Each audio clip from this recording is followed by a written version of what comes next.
பிஸ்மில்லாஹிர்ரஹ்மானிர்ரஹீம். அஸ்ஸலாமு அலைக்கும் வரஹ்மத்துல்லாஹி வபரகாத்துஹு. ஷஹ்ரு ரமலான் இஃப்தார் சிறப்பு நிகழ்வில் நேர்கள் அனைவரையும் சந்திப்பதில் பெருமகிழ்ச்சி அடைகின்றோம். அல்ஹம்துலில்லாஹ். இன்று நாம் முஸ்லிம் பெண்கள் ரமலான் காலத்தில் தமது ஆன்மீகத்தை மேம்படுத்தி வலுப்படுத்துவதற்கான ஆலோசனைகளையும் அவர்கள் எதிர்நோக்கும் சவால்களையும் அதற்கு பொருத்தமான காத்திரமான ஆக்கப்பூர்வமான தீர்வுகள் சம்பந்தமாகவும் கலந்துரையாட இருக்கின்றோம். அந்த வகையில் எம்முடன் கலந்துரையாடுவதற்காக மாவனெல்லை ஆயிஷா உயர்கல்விக் கல்லூரியின் ஹெட் ஆஃப் மதஹூடாகவும் விரிவுரையாளராகவும் கடமையாற்றும் சமீரா அப்துல் ஹலீம் அவர்கள் வருகை தந்துள்ளார்கள். அஸ்ஸலாமு அலைக்கும் வரஹ்மத்துல்லாஹி வபரகாத்துஹு. வலைக்கும் அஸ்ஸலாம் வரஹ்மத்துல்லாஹி வபரகாத்துஹு. அந்த வகையில் அல்லாஹு தாலா அல் குர்ஆனில் கூறுகின்றான், ஆண் பெண் எவர் நன்மை செய்த போதிலும் நிச்சயமாக நாம் அதை வீணாக்கி விட மாட்டோம்.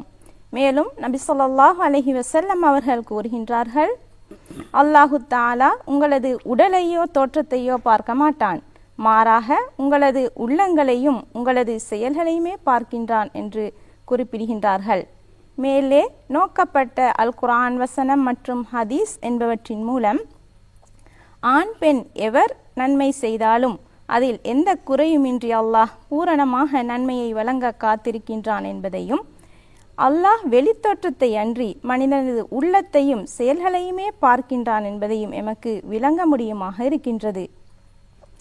அந்த வகையில் ரமலான் ஆன்மீக மேம்பாட்டுக்கான மிக முக்கியமான ஒரு மாதமாக காணப்படுகின்றது. உஸ்தாதா சமீரா அவர்களே, ஆன்மீக மேம்பாடு என்றால் என்ன என்பது தொடர்பாக சற்று கூற முடியுமா? கட்டாயம். அல்ஹம்துலில்லாஹி ரப்பில் ஆலமீன், அஸ்ஸலாத்து வஸ்ஸலாமு அலா ரசூலில் கரீம் வமன் தபிஅஹும் பிஹ்சானின் இலா யௌமித்தீன், அம்மா பாத். ஆன்மீக மேம்பாடு என்று குறிப்பிடும் போது ஆரம்பத்தில் நாங்கள் ஆன்மீகம் என்பதனை சற்று நோக்கிவிட்டு மேம்பாட்டை பற்றி பேசுவோம். ஆன்மீகம் என்று குறிப்பிடும் பொழுது அல்லாஹு தாலாவுடன் ஒரு அடியான் உறவாடுவதனையே அது குறிப்பிடுகின்றது.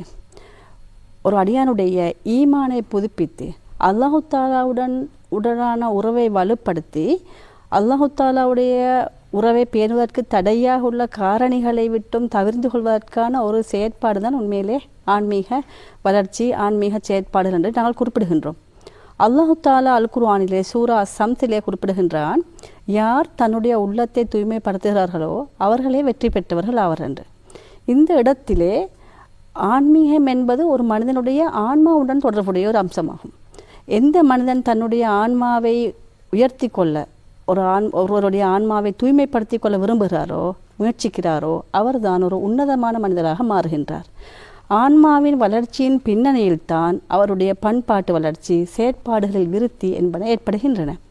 அந்த வகையிலே ஆன்மீக மேம்பாடு என்று குறிப்பிடுகின்ற நேரம், இந்த மேம்பாடு என்ற வசனத்தின் மூலம் நாடப்படுவது என்னவென்றால், ஒருவருடைய ஆன்மீக ரீதியான வளர்ச்சியானது தற்போது எந்த நிலையில் காணப்படுகின்றதோ அந்த நிலையிலிருந்து அதனை மேம்படுத்தி கொள்வதும் அதற்கான முயற்சிகளில் ஈடுபடுவதுடன் அந்த குறிப்பிட்ட ஆன்மீக ரீதியான முயற்சிகளுக்கு தடையாக உள்ள காரணிகளுக்கு எதிராக போராடி தன்னுடைய உள்ளத்தில் போராடி வெற்றி பெறுவதையுமே அந்த ஆன்மீக மேம்பாடு என்பதை குறிப்பிடுகின்றது. இந்த வகையிலே ரமலானுக்கும் ஆன்மீக மேம்பாட்டுக்கும் மிக நெருங்கிய தொடர்பு காணப்படுகின்றது.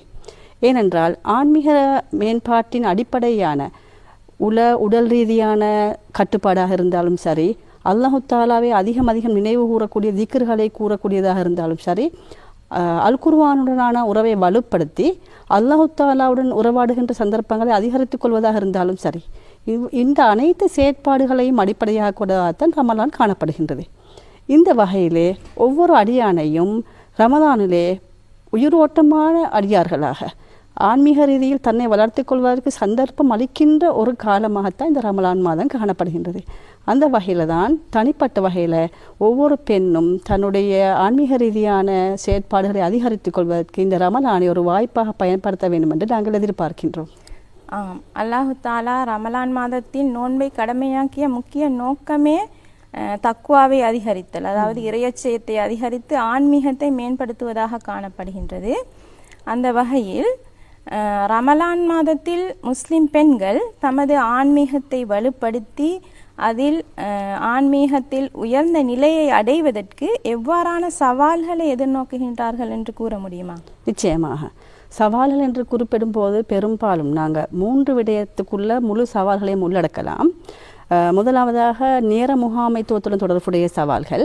இதில் குறிப்பாக வீட்டு வேலைகள், அதிகரித்து காணப்படக்கூடிய வீட்டு வேலைகள், அதே போன்று சஹர் இஃப்தார் உணவுக்கான தயாரிப்புகள், அத்தோடு தொழில் மற்றும் வீட்டு வேலைகளுக்கு மத்தியில் சமநிலை வகித்தல், அதே போன்று குறிப்பாக தனிப்பட்ட இபாதத்துக்கென்று நேரம் ஒதுக்குவதில் காணப்படுகின்ற சிரமங்கள், இதற்கு மேலதிகமாக மன ரீதியான உடல் ரீதியான பிரச்சனைகளுடன் குறிப்பாக இந்த காலப்பகுதியில் முஸ்லீம் பெண்கள் எதிர்நோக்குகின்ற ஒரு பெரும் சவாலாக காணப்படுவது அவர்கள் சோசியல் மீடியாக்களுடன் காணப்படக்கூடிய தொடர்பினையும் இங்கே குறிப்பிடலாம்.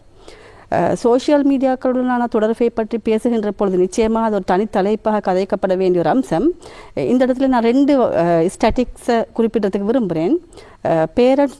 பேரண்ட் ஜோன் ரிசர்ச் அறிக்கையின்படி 2023 வந்து சொல்லப்பட்டிருக்குது, 78% பெற்றோர்கள் குறிப்பாக தாய்மார்கள் தங்களது பிள்ளைகளை பராமரிப்புகின்ற நேரத்தையும் அதே போன்று வீட்டு வேலைகளுக்கு செலவழிக்கின்ற நேரத்தையும் அவர்கள் சோசியல் மீடியாக்களில் செலவிடுவதாகவும், அதே போன்று இன்டர்நேஷனல் ஜேர்னல் குறிப்பிடப்பட்டிருக்கின்ற இஸ்லாமிக் ஸ்டடீஸின் கீழ் குறிப்பிடப்பட்டிருக்கின்ற ஸ்டாட்டிக்ஸில் வந்து இது 2024 வெளியிடப்பட்ட ஒரு அறிக்கை.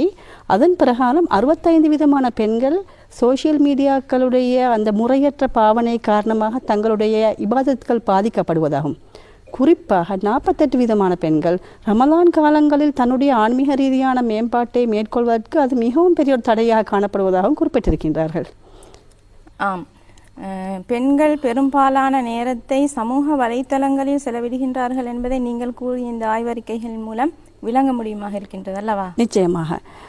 இரண்டாவதாக உடல் ரீதியான சவால்களை நாங்கள் நோக்குகின்ற போது ரமலானில் காணப்படுகின்ற வேறுபட்ட வேலைகள், வளமைக்கு மாற்றமாக காணப்படக்கூடிய வேலைகள் காரணமாக ஏற்படக்கூடிய உடல் அயற்சி, தூக்க நேர மாற்றத்தின் காரணமாக ஏற்படக்கூடிய அம்சங்கள், அதே போன்று மாதவிடாய் பிரச்சனையின் காரணமாக ஏற்படக்கூடிய ஹோமோன் சேஞ்சஸாக வரக்கூடிய உடல் ரீதியான பாதிப்புகள், அதே போன்று பெண்களுக்கு இயல்பாகவே ரமலானில் தனக்குள் ஏற்படுத்தி கொள்ள வேண்டிய உடல் ரீதியான ஆன்மீக ரீதியான மாற்றங்களை ஏற்படுத்தி கொள்வதில் காணப்படுகின்ற ஒரு விருப்பமின்மை, இவைகளை எங்களுக்கு குறிப்பிடலாம். அதில் இறுதியாக சமூக ரீதியாக குடும்ப ரீதியாக எதிர்நோக்குகின்ற தடைகளை பார்ப்போமாக இருந்தால், வீட்டில் எதிர்நோக்கிற மிகப்பெரிய பிரச்சனை சவாலாக இருப்பது என்னவென்றால் பொறுப்புகள், வீட்டு வேலைகள், குழந்தை பராமரிப்பு, இவைகளுக்கு மத்தியில் சரியாக ஆர்கனைஸ் பண்ணிக்கொள்ள முடியாத ஒரு நிலைமை பெண்கள் எதிர்நோக்குகிறார்கள். அடுத்ததாக குடும்பத்திலையும் சமூகத்திலையும் காணப்படுகின்ற ஒரு எதிர்பார்ப்பும் கூட சவாலாக அமைகின்றது. அது என்னவென்றால், ரமலான் மாதம் வந்துவிட்டால் பெண்கள் விசேடமாக சமையல் வேலைகளில் ஈடுபடுவதோடு ரமலானுக்கான ஏற்பாடுகளில் அவர்கள் மும்முரமாக ஈடுபட வேண்டும் என்ற ஒரு எதிர்பார்ப்பானது அவர்கள் தங்களது தனிப்பட்ட ஆன்மீக ரீதியான மேம்பாட்டை ஏற்படுத்திக் கொள்வதற்கு பெரும் ஒரு சிரமத்தை ஏற்படுத்துகின்றது.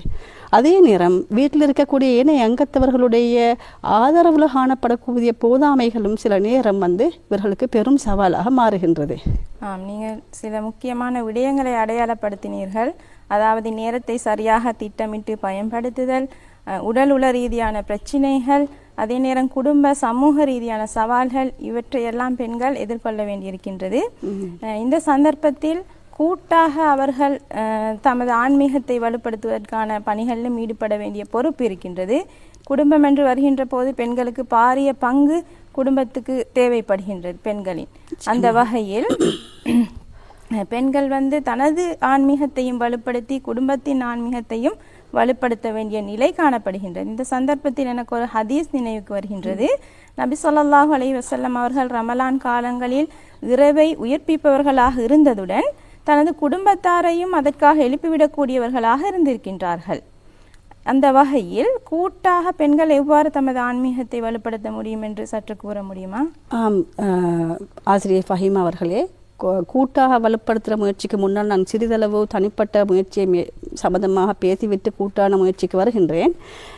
ஆரம்பமாக முஸ்லீம் பெண்கள் தன்னுடைய தனிப்பட்ட ஆன்மீக ரீதியான வளர்ச்சியை மேம்படுத்துகின்ற நடவடிக்கையை பொறுத்த வரைக்கும் அடிப்படையில் சிந்திக்க வேண்டிய சில விடயங்கள் காணப்படுகின்றன.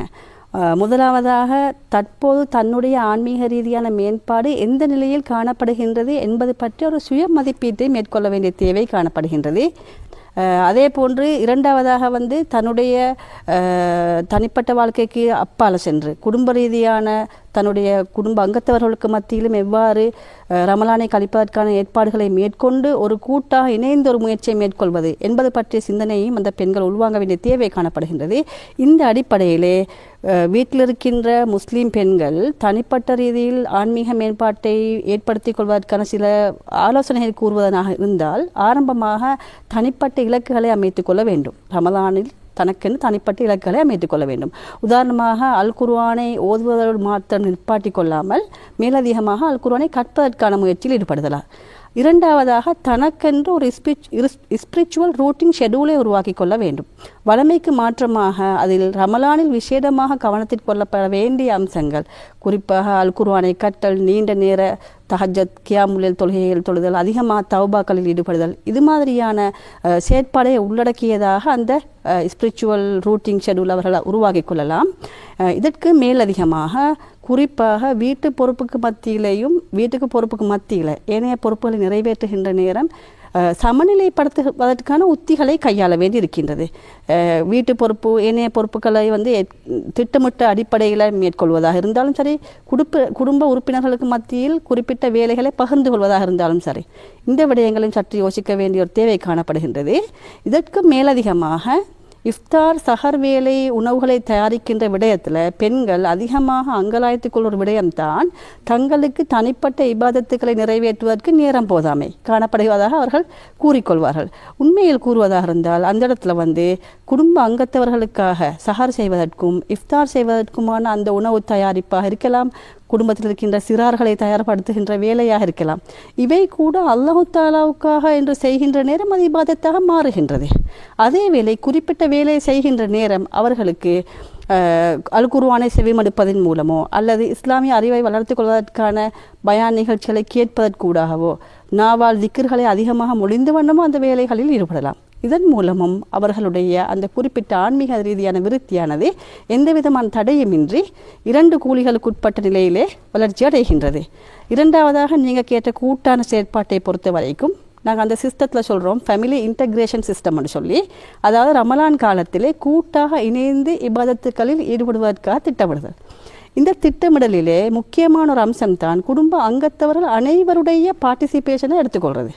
குழந்தைகள் முதல் முதியவர்கள், ஏனைய ஆண்கள் என்று குடும்ப அங்கத்தவர் அனைவரோடும் வீட்டில் இருக்கக்கூடிய பெண்கள் அமர்ந்து வரக்கூடிய ரமலானை எவ்வாறு கழிக்கலாம் என்று அவர்களுக்கு ஏற்ற விதத்தில் ரமலான் ஷெடியூல் ஒன்றை உருவாக்கி கொண்டு கூட்டாக நன்மைகளை செய்வதற்கான ஒரு சூழலை, இஸ்லாமிய சூழலை உருவாக்குவதற்கு ஊடாக தனிப்பட்ட அவர்களுடைய ஆன்மீக விருத்திக்கான அடிப்படையும் அங்கு மேற்கொள்ளலாம். இப்போ அந்த வகையில் எப்போவுமே கூட்டாக மேற்கொள்கின்ற போதுதான் தனிப்பட்ட வகையில் செய்யக்கூடிய அந்த ஆன்மீக ரீதியான முயற்சிகளும் கூட தங்கு தடையின்றி தொடர்ந்து செய்வதற்கான வாய்ப்பாக அமையும். பெண்கள் தமது ஆன்மீகத்தை மேம்படுத்தி தமது வீட்டுச் சூழலிலும் ஆன்மீக வாசனையை வீசுவதற்கு மிகவும் பொருத்தமான காத்திரமான கருத்துக்களை முன்வைத்தீர்கள். அதற்கு எமது மனமார்ந்த நன்றிகளை தெரிவித்துக் கொள்கின்றோம். ஜஸாக்குமுல்லாஹ் ஹைரன். ரமலான் மாதம் ஆன்மீகத்தை வளர்ப்பதற்கான மிகவும் முக்கியமான ஒரு மாதமாக காணப்படுகின்றது. இப்புனித மாதத்தில் பெண்கள் தமது ஆன்மீகத்தை வளர்த்து வலுப்படுத்தி தமது குடும்பத்தினரின் ஆன்மீகத்தை வளப்படுத்துகின்ற பாரிய பணியை செய்வதற்கு எமது பிரார்த்தனைகளை செய்தவளாக உங்களிடமிருந்து விடைபெறும் நான் மாவனெல்லை ஆயிஷா உயர்கல்விக் கல்லூரியின் விரிவுரையாளர் ஃபஹீமா ஃபலீல். ஜஸாக்குமுல்லாஹ் ஹைரன். அஸ்ஸலாமு அலைக்கும் வரஹ்மத்துல்லாஹி வபரகாத்துஹு.